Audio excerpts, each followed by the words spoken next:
올해 60살의 재용 씨. 췌장암 말기 선고를 받고 투병 중인데요. 여보, 괜찮아요?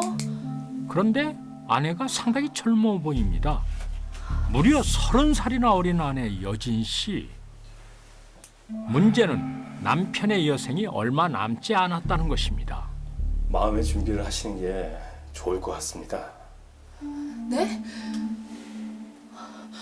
안 돼요. 아직은 안 돼요. 선생님, 제 남편 딱 3개월만 더 살게 해주세요. 뇌사 상태도 좋으니까 뭐 인공호흡기를 쓰든 약물을 쓰든 어쨌든 딱 3개월만 목숨 붙들어 달라고요. 사모님, 그건 제가 할 수 있는 게 아닙니다. 돈은 얼마가 들어도 상관없어요. 무조건 방법을 찾아주세요. 그런데 아내의 애원이 어째 좀 이상합니다. 남편을 살려달라는 것도 아니고 3개월만이라도 목숨을 붙여놓으라니요. 그로부터 보름 후 한재용 씨는 병마를 이겨내지 못하고 끝내 세상을 떠났습니다. 그토록 마주하고 싶지 않았던 남편의 죽음, 여진 씨는 30살의 나이에 미망인이 됐습니다. 자식도 친척도 없이 쓸쓸한 빈소를 여진 씨 혼자 지키고 있습니다. 그런데 글쎄, 남편한테 받은 유산이 총 10억이래. 30억? 연간으로 10억. 다 돈 때문이지 뭐. 근데 명까지 짧아주면 얼마나 좋을까? 저 여자 30억 다 받는 거. 그럼. 야, 뭔데? 왜 저야? 이거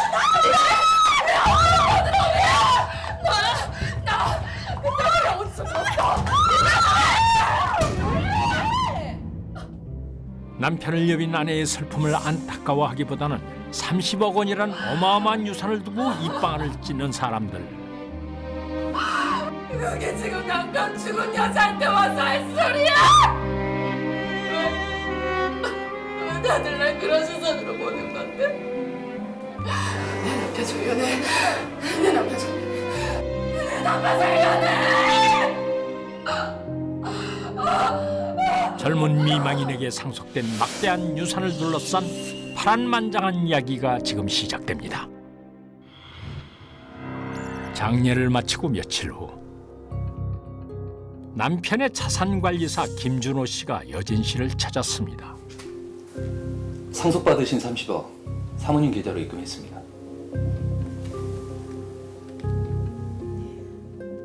자산가였던 남편은 자신의 전 재산을 아내 여진 씨에게 상속하고 세상을 떠났습니다.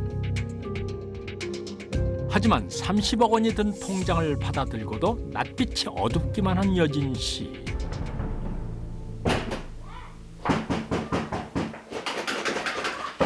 상을 치른 지 며칠 되지도 않은 집에 이게 웬 소란인가요?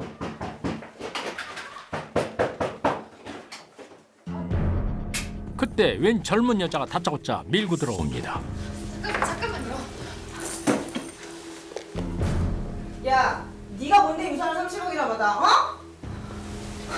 아버지 장례식장에 왜 안 오셨어요? 그럼 네가 연락을 늦게 해서 못 온 거 아니야. 피곤이 없으면 옆 동네인 줄 알아, 진짜. 제가 일주일 전부터 괜찮으세요, 사모님? 넌 또 뭐야? 미국에 살고 있는 재용 씨의 외동딸이 이제야 나타났습니다. 자기보다 어린 새엄마에게 전 재산이 상속된 게 이만저만 불만스러운 게 아닌 모양인데요. 뭐야? 벌써 돈 챙길 공략 있었던 거야? 진짜 이것들이 진짜. 그만하시죠. 그건 엄연히 사모님께서 정상적인 절차에 의해서 상속 받으신 겁니다. 아 진짜! 너 유언이고 나발이고 절대 인정 못해. 그 돈 누가 가져가는지 어디 지켜보자, 어? 아유 재수없어 진짜. 장례식장에는 코빼기도 안 보이더니 유산을 내놓으라며 행패를 부리는 딸. 여진 씨 앞날이 캄캄해 보입니다. 며칠 후 유산 문제로 고민하던 여진 씨는 자산관리사 준호 씨에게 도움을 요청했는데요. 제가 방법을 한번 생각을 해봤는데요. 네. 사모님 일단 2달 뒤에 무조건 한국 떠나셔야 되잖아요. 받아든 것은 바로 중국행 비행기 티켓이었습니다. 왜 하필 지금 중국에 다녀와야 하는 걸까요? 그로부터 일주일 후 여진 씨가 한 레스토랑을 찾았습니다. 누군가를 만나러 온 모양입니다. 김정태 씨? 네. 안녕하세요. 이런 미인이 나오실 줄이야. 감사합니다. 저도 기대 이상인데요. 여진 씨 지금 맞선 보러 나온 건가요? 대체 무슨 생각인 거죠? 유산 문제로 고민을 하던 는 남편이 죽은 지 채 한 달도 되지 않아 새로운 남자를 만나게 됩니다. 남편이 죽음을 슬퍼하던 여자치곤 좀처럼 이해할 수 없는 행동이었는데요. 맞선을 본 남자와 급속도로 가까워졌고 급기야 연인관계로 발전하게 되었습니다. 연인이 된 정태 씨와 자동차 대리점을 찾은 여진 씨. 정태 씨, 네. 이 차 어때요? 전 외제차 필요 없는데 어울리지도 않고. 아유, 정태 씨 생일인데 선물 하나 해주고 싶어서 그래요. 잘 봐봐요. 이러시지 않아도 되는데. 이걸로 할게요. 네, 이쪽으로 오시죠. 남자가 부담스러워하는데도 굳이 고가의 승용차를 선물하겠다는 여진 씨. 사귄 지 얼마 되지도 않은 연인에게 돈을 무스듯 쓰기 시작한 것인데요. 여진 씨 갑자기 왜 이러는 걸까요? 새로운 연인 관계가 시작된 후 여진 씨는 하루도 빠짐없이 정태 씨와 데이트를 즐겼습니다. 정태 씨 집에 보내기 정말 싫다. 많이 늦었는데 이제 그만 들어가 봐야죠. 그러지 말고 정태 씨 그냥 우리 집에 들어와서 살면 안 돼요? 예? 저 만난 지 얼마 되지도 않았는데. 아유, 그게 뭐가 중요해요. 그냥 우리 서로 빨리 알아가면 좋잖아요. 대담하게도 만난 지 한 달도 안 된 남자에게 동거를 제안한 여진 씨. 뭔가 좀 서두른 느낌이죠? 일주일 후 잠깐만요. 왔어요?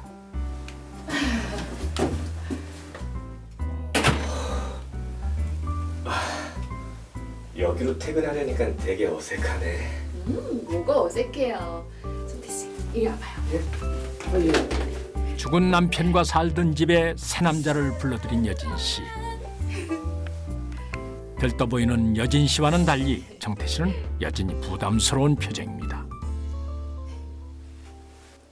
정태 씨랑 같이 쓰려고 새 침대로 바꿨는데. 예. 정태 씨, 피곤하죠? 네? 우리 빨리 씻고 새 침대에서 좋은 시간 보내요. 여진 씨 보기와는 다르게 급하시네요. 우리 같은 마음인데 망설일 게 뭐 있어요? 예? 안 그래요? 이리 와봐요. 아니 그래도. 정태 씨, 남편의 죽음을 그토록 슬퍼하고 유산 때문에 걱정하던 모습은 찾아볼 수 없는 여진 씨. 대체 왜 이렇게 종잡을 수 없는 행동을 계속하는 걸까요? 그리고 다음 날 밤 여진 씨가 누군가를 만나러 왔습니다. 일단 정태 씨 저희 집으로 들어오게 했어요. 아 그래요? 잘 됐네요. 뜻대로 잘 되겠죠? 그럼요. 걱정하지 마시고 사모님은 지금처럼만 그렇게만 해주세요. 네, 전 실장님만 믿을게요. 아니 새 여인과 동거를 시작했다는 사실을 왜 자산관리사인 준호 씨에게 알리는 걸까요? 뭔가 꾸미고 있는 듯한 두 사람. 대체 무슨 속셈일까요? 일주일 후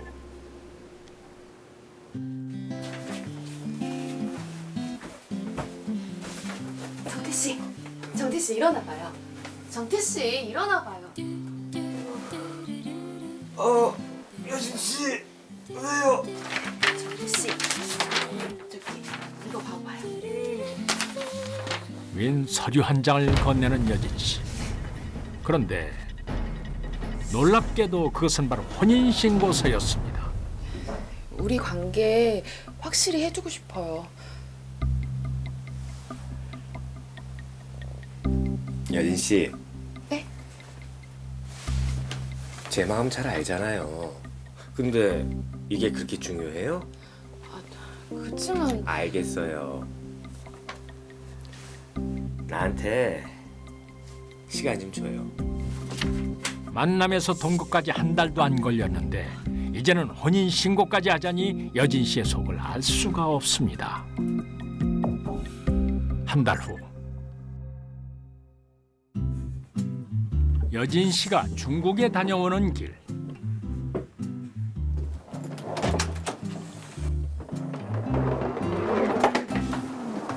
정태 씨 나왔어요.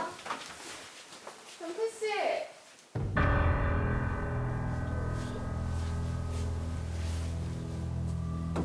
정태 씨 여기 있어요? 온통 깜깜하게 불이 꺼진 집안. 정태 씨. 정태 씨가 집을 비운 모양이네요. 그런데 아니 이게 어찌된 일입니까? 정태 씨의 짐이 전부 사라졌습니다. 결혼을 서두른 여진 씨가 부담스러웠던 걸까요? 말도 없이 떠나버린 듯한 정태 씨.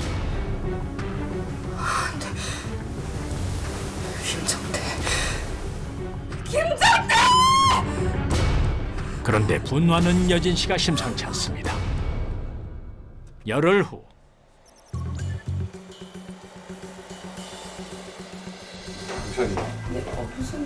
여진 씨의 신고로 경찰은 김정태의 행방을 찾고 있었는데요.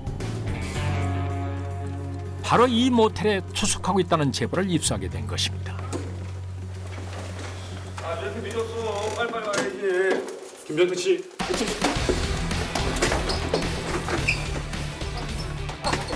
왜 이러세요? 잠깐만. 야! 뛰어!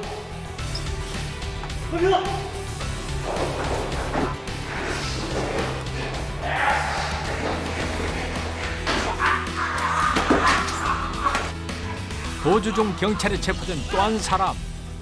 그는 바로 차산관리사 김준호였습니다. 김정태와 김준호 이 두 사람 대체 무슨 관계일까요? 김정태의 체포 소식을 들은 여진 씨가 경찰서로 달려왔습니다. 네가 어떻게 이럴 수 있어? 네가 어떻게? 야, 이 새끼야. 네가 더 나빠.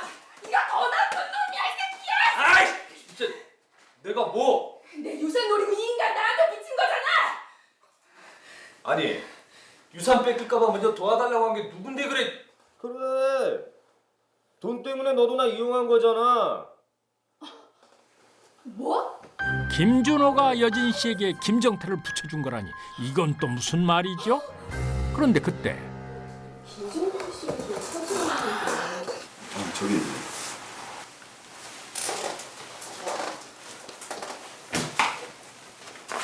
여보? 이게 어떻게 된 거야, 여보?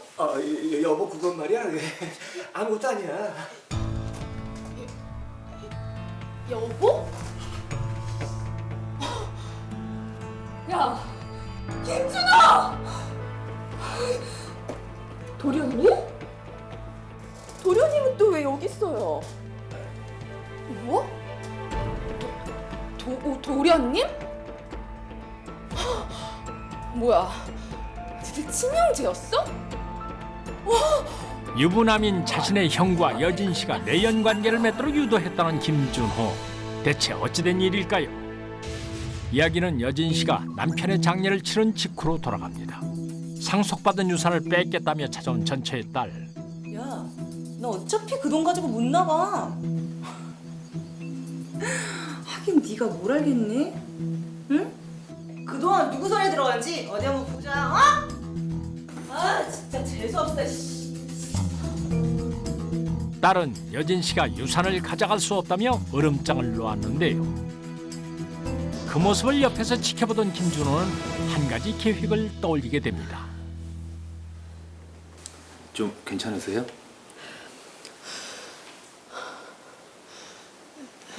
실장님, 예. 정말 제가 유산을 못 가져가나요? 네. 아마 힘드실 겁니다. 아니 그런 게 어딨어요. 남편이 나한테 준 거잖아요. 내 돈인데 왜...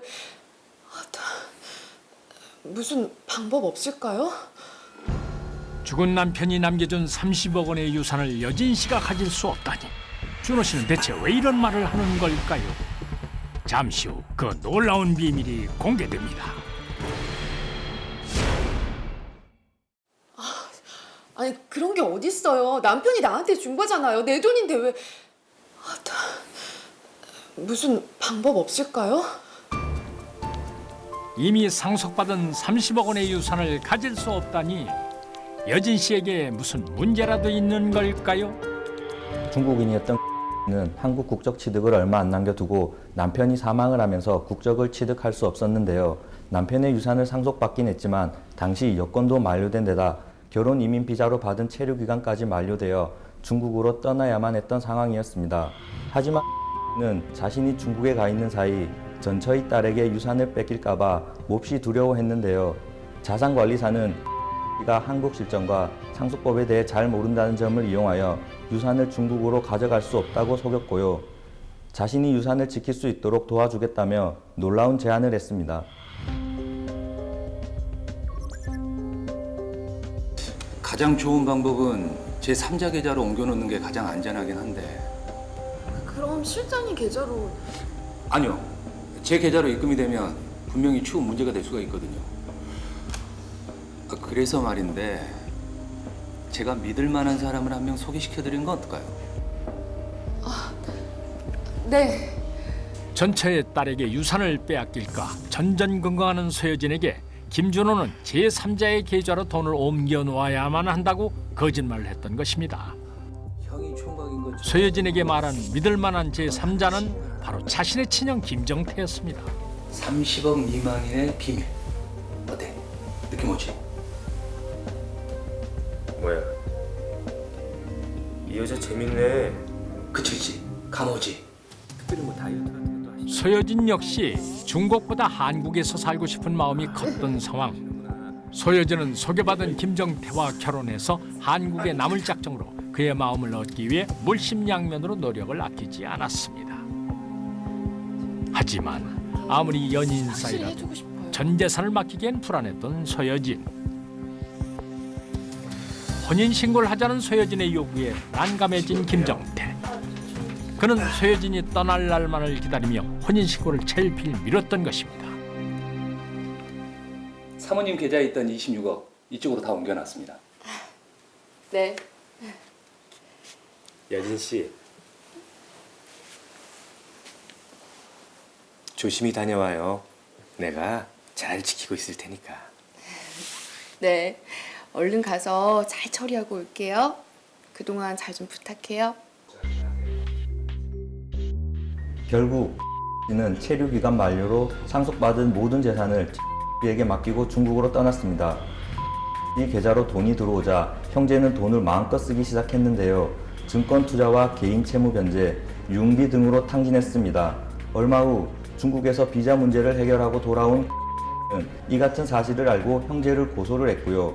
유부남인 형과 내연관계를 맺게 해 고객의 재산을 가로챈 자산관리사 특정 경제범죄 가중처벌법상 횡령 혐의로 구속되었습니다. 형 역시 불구속 기소되었습니다. 유산을 빼돌려 모두 탕진해버린 두 형제. 결국 소여진은 전 재산을 잃고 말았습니다. 내 탓할 거 없어. 어차피 너도 꼼수 쓰려다 이렇게 된 거 아니야. 뭐? 이게 정말 끝까지... 야, 내 돈 내놔. 돈을 사랑하는 것이 모든 악의 뿌리라고 합니다. 돈에 대한 과도한 애착과 욕심을 부린 두 형제. 결국 타인의 삶은 물론이고 자신들의 삶까지 무너뜨리고 말았습니다.